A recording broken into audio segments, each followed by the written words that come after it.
Well, hey everyone, I am Dan Porbay, And I'm Greg Daly. and we're with Parable, your church financial team. We help churches with accounting, payroll, and CFO services. We're going to be talking about healthy church budget percentages.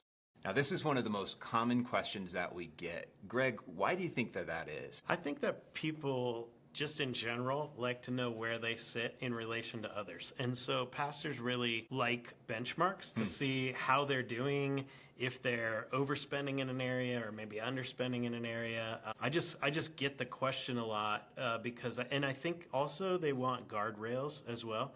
And these kind of percentages give you guardrails to try to stay in. Otherwise, you can be out of whack and not really know it. That's right, yeah. Now, it's a common question that we get, but it's also one that many pastors end up wanting to avoid, where they feel like budgeting and ministry, maybe they feel like oil and water don't really go together.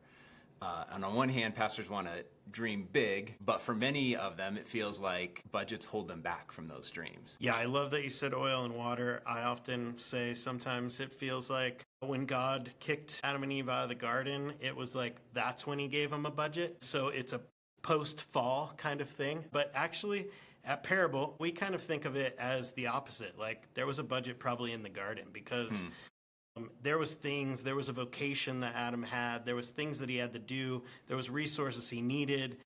And a budget is just that. It's kind of a mission plan. It's a way to map out where you're headed. And it's not so much of a saying no. It's actually enables you to make sure that every dollar is spent on the plan that you're trying to accomplish. Well, that's great. Well, let's jump in and talk about some healthy budgeting percentages. So we have a principle we talk about. It's the 90, 70, 10, 10, 10. And I will say we know that it doesn't add up to 100. And also, if you're old enough, you might be thinking that sounds like a long distance commercial from like the 90s or early 2000s, 10, 10, 3, 2, 1 or whatever, where you would dial it. Some people just went, oh yeah, that doesn't add up to 100. Yeah.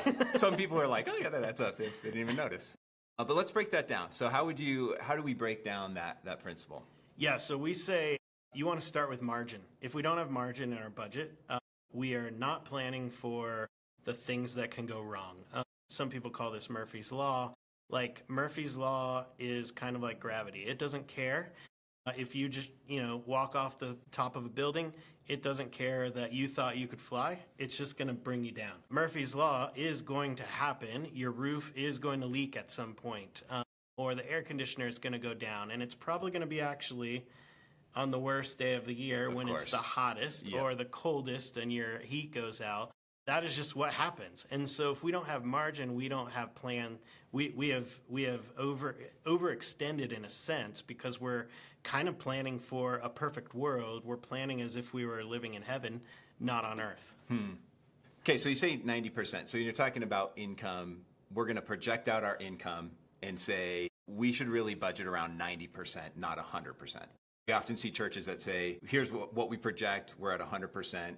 We're saying, no, we're going to come in at 90%. And that gives us that margin for, quote unquote, the rainy day. It gives us space to save. And it gives us space for if God brings an opportunity that we were not expecting, now we have some space for that. And so what we'd always say is like, we do that off projected income. And so for some churches, that's like 90% of what you got in last year if it's been pretty flat. If you're a growing church, you might project out that income and say, okay, instead of projecting or budgeting to that 100% of your projection, now you're using 90% of that.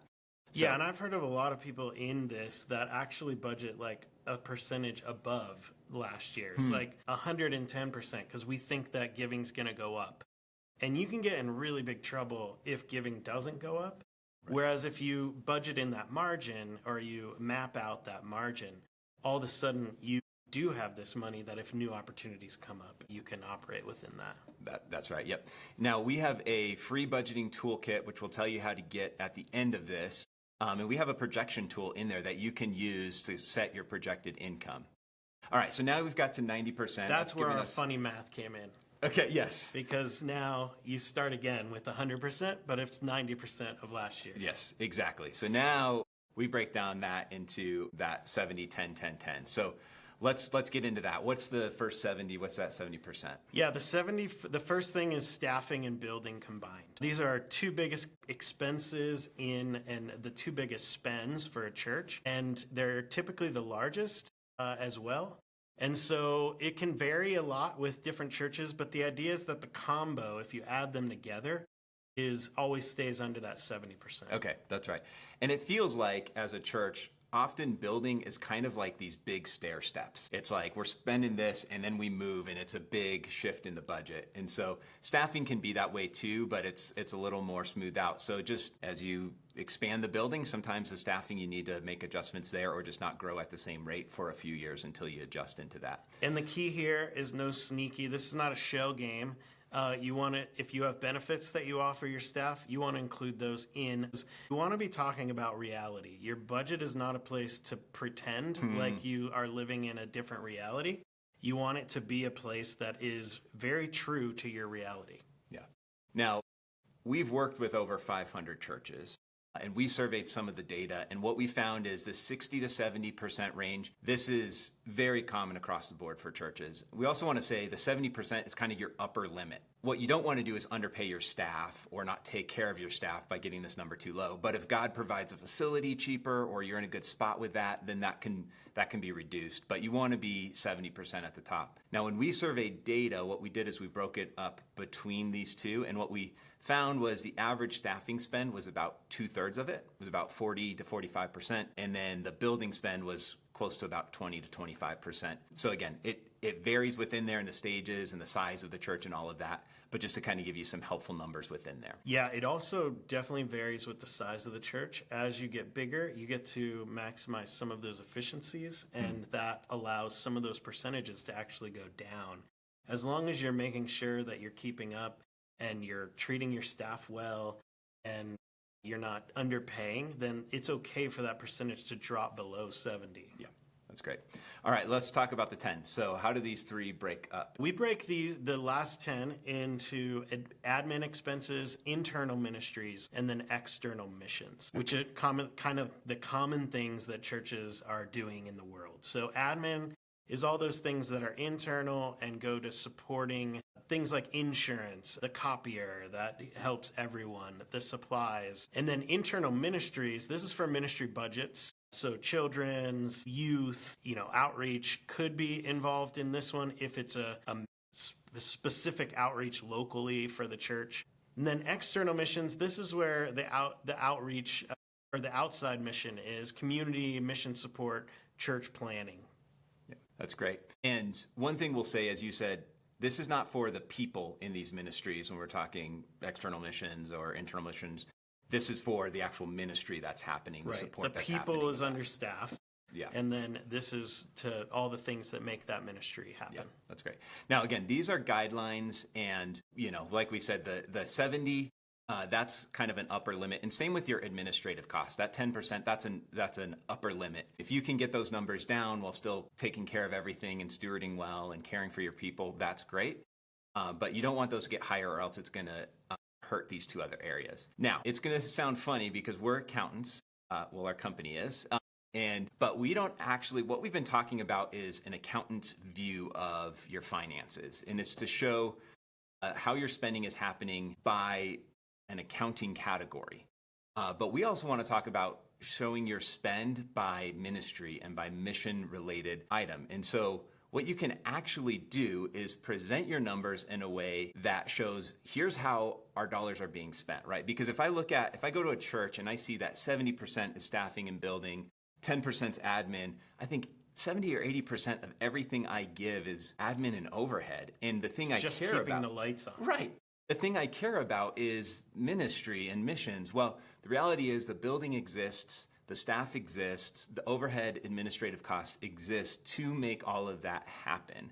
And so what we like to do is show a view of your spending where you actually break up those expenses by some of your key mission items. So if your church was about the next generation, and so you say, okay, we really feel called to reach the next generation. Well, I'm just going to make up some numbers, but maybe 1/3 of your staff is actually next generation. And maybe 1/3 of your building use is next generation.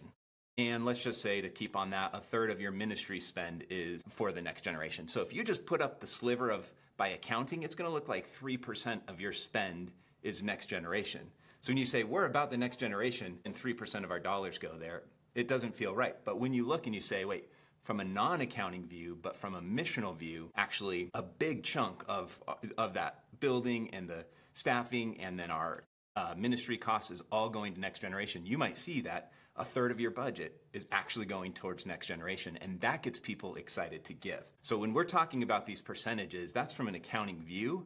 But when you're presenting it to people, you want to make sure that you're presenting it based on the missional item and get people excited about, wow, God's using all of these resources for these few things that he's called our church to accomplish as part of his mission.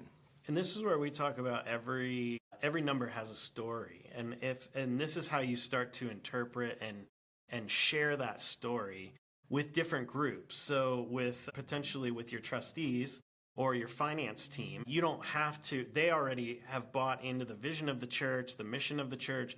They already know that these are the things. They're trying to actually make sure that it is lining up with, accounting principles. But then people that are giving to the church, they often don't really care about, they want to obviously know the numbers are correct and they're adding up, but they don't necessarily care that, where some of those dollars are spent in categories. That's more of a staffing kind of thing to make sure those numbers are in the right place. But they donors, typically givers, those that are giving to the ministry, they want to know that they're making an impact, and that's really what we're trying to say. There's different ways of showing how that impact is happening through your actual budgets. All right, so we mentioned a budgeting toolkit, and so you can get that at liveyourparable.com/financial-summit. liveyourparable.com/financial-summit. We also have something exciting that's happening. Greg, do you want to talk about the book that you are working on writing right now? Yeah, we have a book coming out next year, and one of the things that we often see in the church is just this fear around money. In fact, I just read a Psychology Today article, and it's not just pastors and churches that have this fear.